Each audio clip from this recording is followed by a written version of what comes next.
जितना मुझे याद है मैं शायद 8th या 9th क्लास में होंगी और ये रिप्रोडक्शन वाला चैप्टर हमें पढ़ाया जा रहा था और उस दौरान एक भी बार सेक्स वर्ड का इस्तेमाल नहीं किया गया और काफ़ी लंबे समय तक मुझे इस बारे में कोई भी जानकारी नहीं थी और इंटरनेट नहीं था तो जानकारी किसी से ले पाना, कहीं से पढ़ पाना भी बहुत मुश्किल था।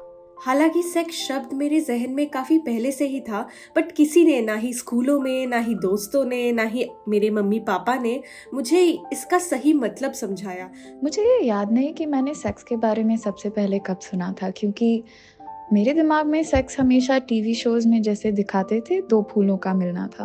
और आज भी जब हम टीवी देखते हैं या कोई मूवी देखते हैं एंड उसमें स्क्रीन पे सेक्स का जिक्र होता है तो मैं अपने पेरेंट्स से नजरें छुपा लेती हूँ।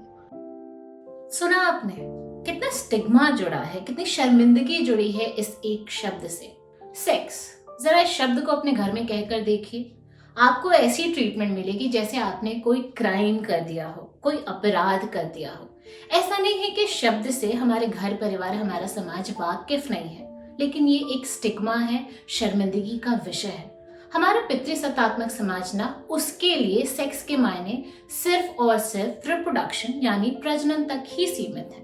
हमारे स्कूलों में तो इतना भी नहीं पढ़ाया गया था, इतना भी कवर अप नहीं किया गया था, कम से कम मेरे स्कूल में तो बिल्कुल भी नहीं। याद नहीं आपको कैसे किशोर स्टूडेंट्स के साथ अचानक से ही स्कूल का रवैया, हमारे टीचर्स का रवैया, उनका व्यवहार बदल जाता था।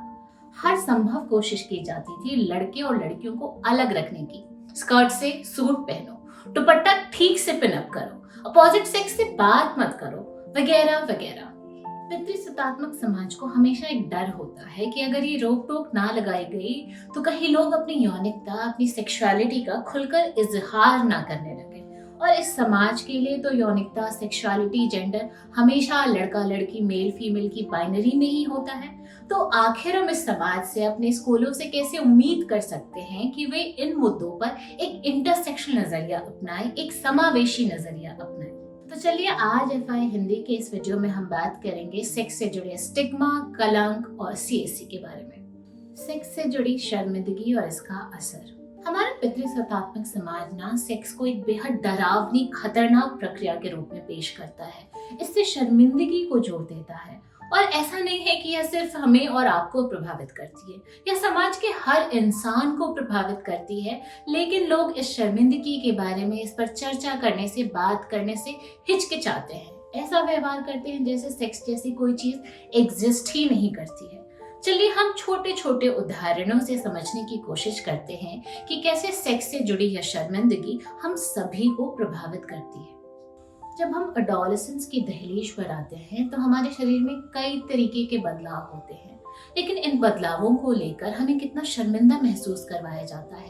हमें हिदायत दी जाती है कि अपने शरीर में हो रहे बदलावों के बारे में किसी से बात मत करना, किसी से चर्चा मत करना। यह शर्मिंदगी, यह संघर्ष तब और भी बढ़ जाते हैं अगर आप ट्रांस, नॉन बाइनरी या LGBTQAI+ समुदाय से आते हैं। आप कभी ना कभी किसी केमिस्ट के शॉप पर कॉन्डोम या कॉन्ट्रासेप्टिव लेने तो जरूर गए होंगे। वो जज करने वाली निगाहें आपको कितना शर्मिंदा महसूस करवाती हैं, सिर्फ इसलिए क्योंकि आप अपने यौन एवं प्रजनन स्वास्थ्य से जुड़े एक अधिकार का इस्तेमाल कर रहे हैं। हमारे सेक्सुअल और रोमांटिक पार्टनर्स की पसंद को लेकर, हमारी चॉइस को लेकर, हमारी प्रेगनेंसी को लेकर हम उसे जारी रखना चाहते हैं या नहीं रखना चाहते, ऐसे कई छोटे और गंभीर परिणाम होते हैं जो कहीं ना कहीं सेक्स से जुड़े स्टिग्मा और शर्मिंदगी पर ही आधारित होते हैं। सेक्स से जुड़ी शर्मिंदगी कैसे यौनिकता, एजेंसी और स्वास्थ्य को नुकसान पहुंचाती है।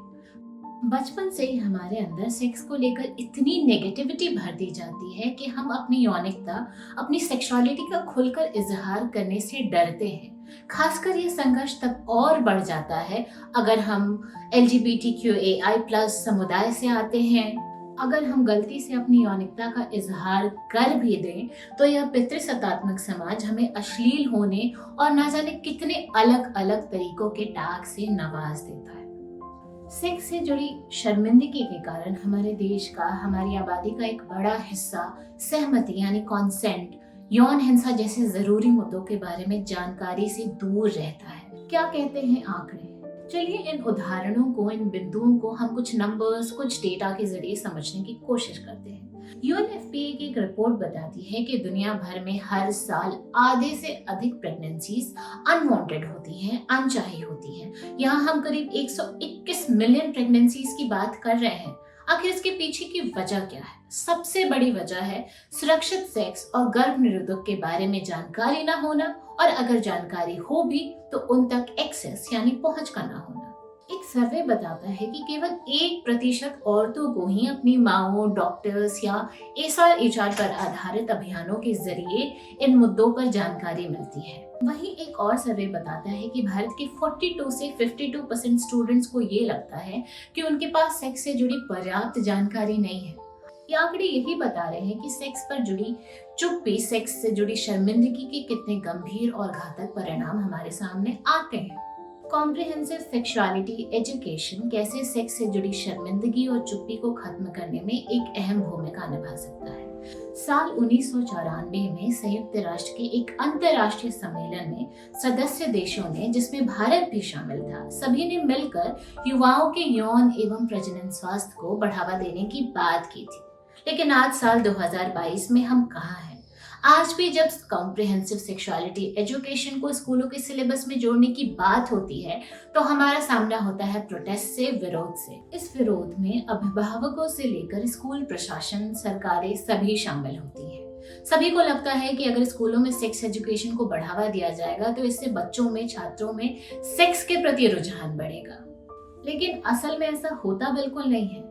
विश्व स्वास्थ्य संगठन यानी WHO की एक रिपोर्ट बताती है कि सही उम्र में CSC की शिक्षा दिए जाने से छात्रों, विद्यार्थियों और युवाओं के बीच सुरक्षित सेक्स और सही उम्र में सेक्सुअली एक्टिव होने जैसी बातों को बढ़ावा मिलता है। सही उम्र में CSC दिए जाने से न सिर्फ सेक्स के आसपास जुड़ी शर्मिंदगी और चुप्पी खत्म होगी, बल्कि इससे लोगों के बीच, खासकर युवाओं के बीच सहमति, यौन हिंसा, यौनिकता, अपने शरीर की जरूरतों को लेकर जागरूकता बढ़ेगी।